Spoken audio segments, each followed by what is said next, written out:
Estamos de volta aqui com um novo assunto no nosso canal, voltado para a família. A gente vai dar sequência, porque a gente observou que é um assunto palpitante, e a intenção nossa, então, é gerar mais detalhes a esse respeito. Hoje, a gente vai trabalhar sobre a convivência a dois, como está o nosso cotidiano. A gente vai verificar, então, tentar analisar de uma forma assim, bem objetiva, associando as pesquisas que nós fizemos sobre esse assunto, na literatura espírita e não espírita, na psicanálise, para verificar como é que nós estamos enfrentando esses desafios atuais, em particular agora em função do coronavírus. Então, esse é o nosso objetivo. O nosso ponto de partida será esse aqui, os primeiros momentos que antecedem o casamento, a união definitiva. A gente vai verificar que quando a gente se aproxima de alguém, seja na praça, na praia, no cinema, quando você encontra com aquela pessoa com que você cria uma expectativa de viver a dois, automaticamente ocorre no seu corpo físico essa reação. O coração dispara, a pressão aumenta, há um gelo, você não sabe o que fazer, sua timidez, porque é um momento assim importante, porque você está encontrando alguma coisa que está mexendo com o seu interior. E logo se pensa, que esse outra pessoa que está surgindo poderá ser, quem sabe, o seu futuro companheiro ou companheira na sua vida, independente de casar ou não casar. E a gente coloca então que, de acordo com o que nós falamos há pouco, que o amor entre dois seres é assim que acontece, No início a sua paixão, essa chama que vem do nosso íntimo e faz aumentar a temperatura do nosso corpo, levando sensações indescritíveis. Nessa fase, os espíritos encarnados sentem grande afinidade pelo outro, demonstram grande prazer em ficar junto. E realmente acontece isso. Você cria essa expectativa, você quebra as barreiras iniciais da timidez de se aproximar do outro, e quando você quebra essa barreira e começa a conviver com o outro, automaticamente você começa a ficar assim, muito feliz pelo fato de estar junto, certo? A gente tem a experiência própria a esse respeito, que também todo mundo tem, E você ansiava, pelo fim de semana para poder encontrar, já que não tinha a possibilidade de você estar junto, diariamente. Outros se correspondiam através, de cartas, porque era distante, enfim. Mas tudo isso era momento em que, só pelo fato de você saber que estaria havendo uma correspondência, ou estaria encontrando aquela pessoa, automaticamente o seu coração, o seu corpo reagia, o seu corpo fala da alegria de estar com aquela pessoa. Então, os apaixonados vivem essa fase inicial que dá-se o nome de namoro. Aqui que a gente vai destacar na frente, essa fase de namoro aqui é importantíssimo trabalhar, porque é através dela que a gente vai definir como será a nossa convivência diária.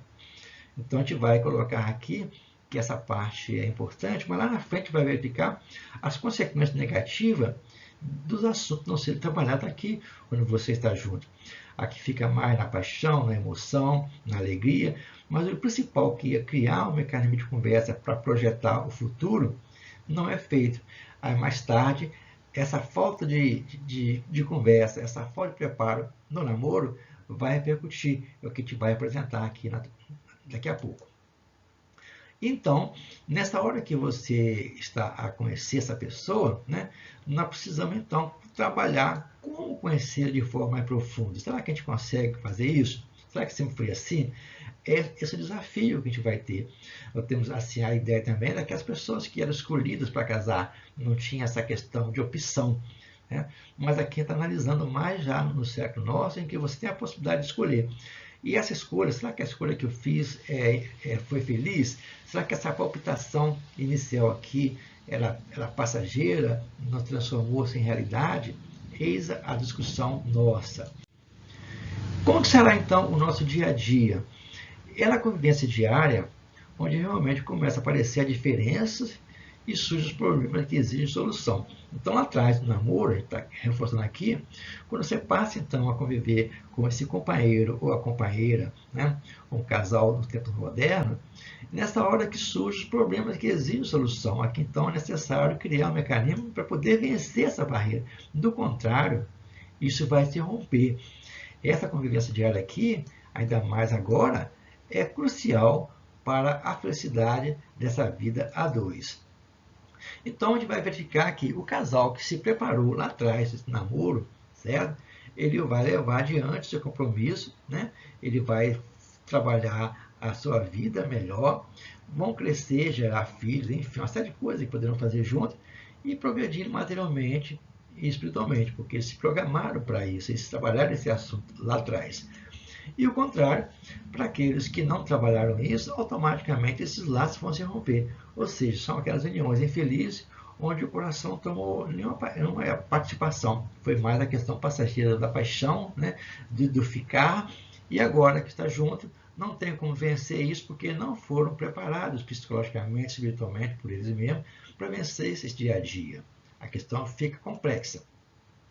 Por isso é necessário levar a fazer uma reflexão nessa fase inicial do namoro, né? Se vale a pena realmente a gente levar adiante. Será que vai conseguir levar adiante essa vida mal trabalhada lá no namoro? É um desafio que cada um de nós temos que vencer. Uma frase que nos chama a atenção é essa aqui. Sem entendimento e respeito, conciliação e afinidade espiritual, torna-se difícil o êxito do casamento. Realmente, né? Se não houver esse entendimento e esse respeito, essa conciliação e essa afinidade, aqui vale tanto conciliação como reconciliação. Tudo é possível. Dificilmente um casamento, né, vai tornar-se produtivo, vai crescer realmente. E aqui te colocou a principal falha nessa hora, que eu acredito, seria isso aqui. Feedback, né? Ou seja, uma grande dificuldade para os parceiros é a falta de comunicação. A gente não sabe conversar. Não sabe conversar. A gente vai verificar aqui os detalhes dessa falha na comunicação. Primeiro, há pessoas, né, que não conseguem expressar seus sentimentos, seus desejos, suas emoções através de palavras. Há pessoas que estão tão assim restritas, tão assim interiorizadas em termos de sentimento, que ela não consegue expressar isso. Certo? Ela não consegue. Ela arquiteta isso na sua cabeça, mas vem uma questão muito fraca. Ela acha que esse assunto, esse problema de relacionamento, com o tempo, vai ser resolvido. Engano, não vai ser resolvido com o tempo. Certo? Quem sabe faz a hora, não espera acontecer. Já dizia a música. Então a gente tem que colocar na cabeça que não é omitindo, não é colocando debaixo do tapete e aguardando o tempo que isso vai resolver. Não se resolve. Você resolve com você conversar aqui agora. É como se você pegasse para limpar uma casa e chega no cantinho, tem muita poeira, você levanta o tapete e joga debaixo do tapete a poeira. Aí na semana seguinte você quer limpar a casa e depara com o tapete. Na hora que você levanta, aí sai com a poeirada danada e você vai ficar aí intoxicado com essa poeira de tanta água. E colocando na questão dessa analogia, na hora que você então joga para debaixo do tapete um problema que deveria ser resolvido através de palavras, né, de ações, quando você volta ao assunto, automaticamente aquilo que estava guardado transforma-se em ressentimento, em rancor. Você passa a ressentir, ou seja, a sentir tudo de novo o que você lá atrás colocou debaixo do tapete. Uma linguagem assim, bem assim, para poder ficar fácil de compreensão. E aqui a frase que mostra isso. É justamente em função das palavras engolidas que explodem, né, as pessoas. Ou seja, né, você armazenou, na hora certa você explode. Na hora que você menos esperava, bastou uma questão de falar que você vai e joga por terra tudo isso. É aquilo que está lá no Evangelho segundo o Espiritismo, quando fala sobre a ira, que seria a demência passageira. Você armazena, de repente você explode e acaba com um problema geral no seu dia a dia. E há pessoas, né, que só conseguem se expressar, né, através do grito. Né? É um jogo discutível. A gente conhece pessoas nesse nível, né, que só consegue falar com o esposo, com o companheiro ou com a companheira, na atual modernidade de família hoje, vivência 2, através dos gritos, das agressões. É um jogo destrutivo e perigoso, muito perigoso. E nessas crises, quem está colocando daqui a pouco, surge uma questão grave, né? Porque precisa ser analisado dessa forma. A gente vai verificar que aquele casamento que nós achávamos que era promissor, não raro ele adoece. Vão surgir então os conflitos, vão surgir então os problemas financeiros, as moléstias, os desníveis culturais, a falta de formação de caráter e vai para fora. Então aquilo que a gente colocou lá no princípio do namoro, agora você descobre um no outro. porque vai ser nessa convivência de 24 horas que você vai perceber isso.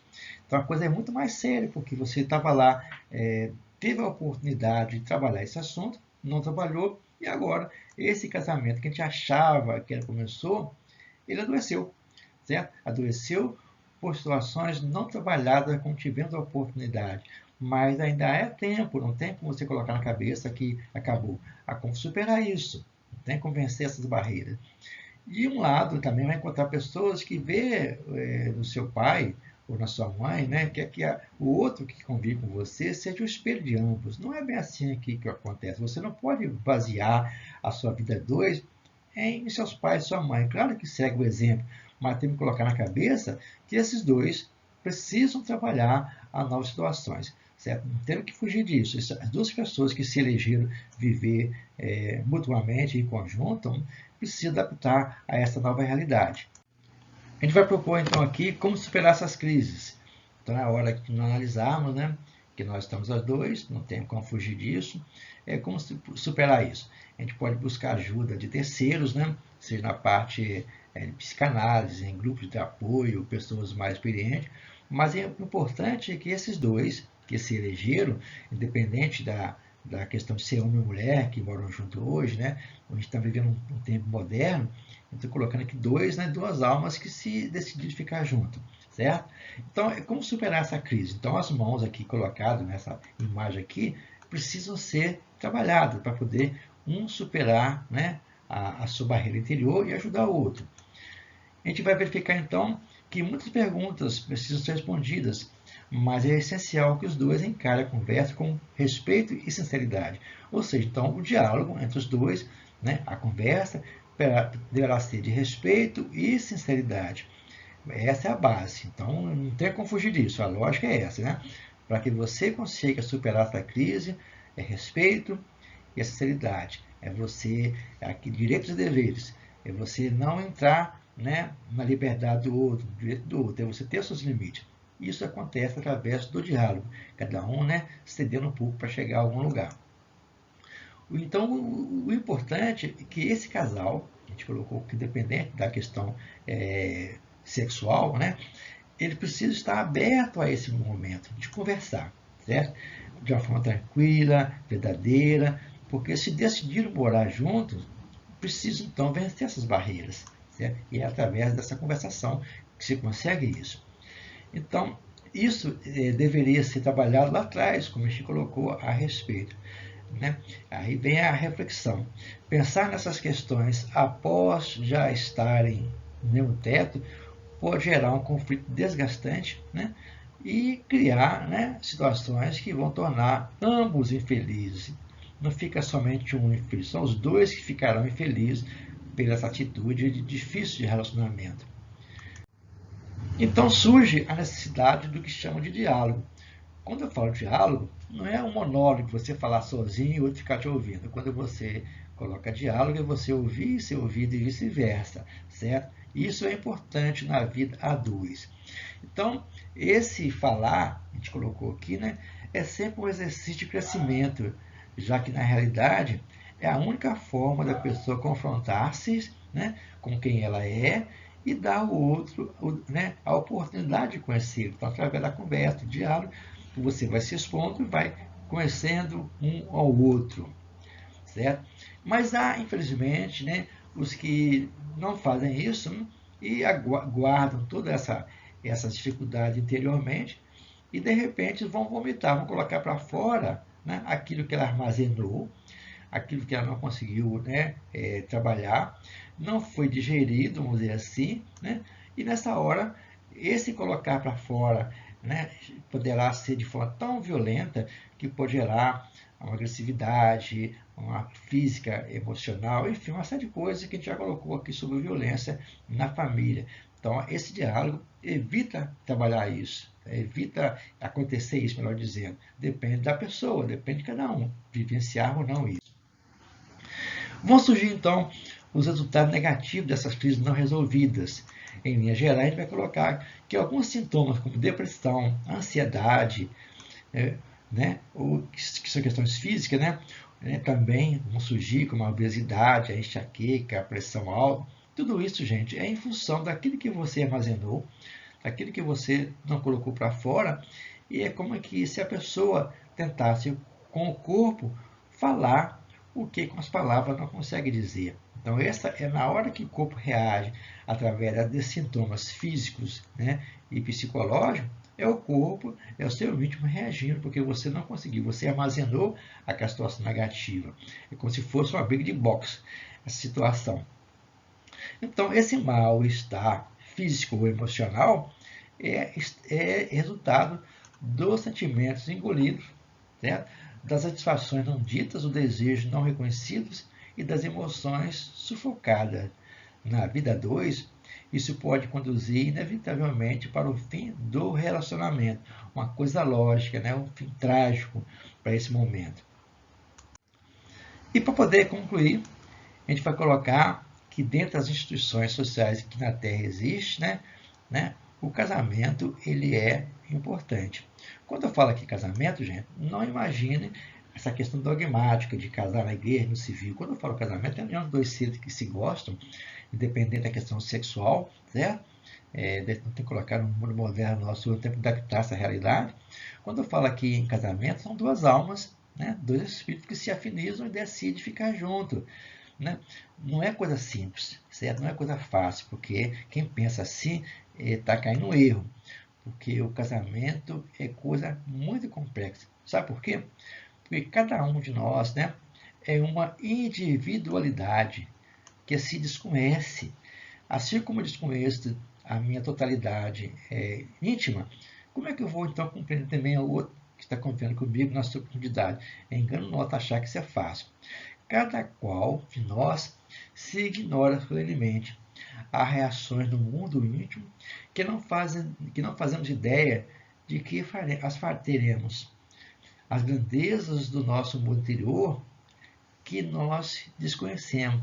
Nós não conhecemos nós mesmos. É o conhece a ti mesmo que está lá colocado por Sócrates. Quem fala desse assunto é Raul Teixeira no vídeo chamado Vidas e Valores. A coisa é complexa realmente, certo? Então, essas emoções que surgem, né, no nosso dia a dia, fazem com que a gente então parte para essa questão, né, física e verbal com as pessoas, né, e a gente fica imaginando de onde que saiu isso. Né? Aquela pessoa que lá atrás, no namoro, era tão dócil, amiga, me trazia bombom, trazia flores, enfim, uma série de coisas, de repente passou a ser agressiva. De onde surgiu isso? Certo? Então, é uma coisa que nós deveríamos trabalhar. No próximo vídeo que nós estamos preparando, a gente vai dar continuidade a esse assunto e falar sobre a crise e as suas etapas. Quais são as consequências? Como é que é esse processo dessas crises? O que acontece com cada um de nós? Então, o nosso estudo para por aqui, né? Marcar aqui no livro e na próxima reunião, no próximo estudo, a gente dá continuidade a esse. Fica o nosso abraço, nosso carinho e até outra oportunidade aqui no nosso canal Diretrizes Espíritas.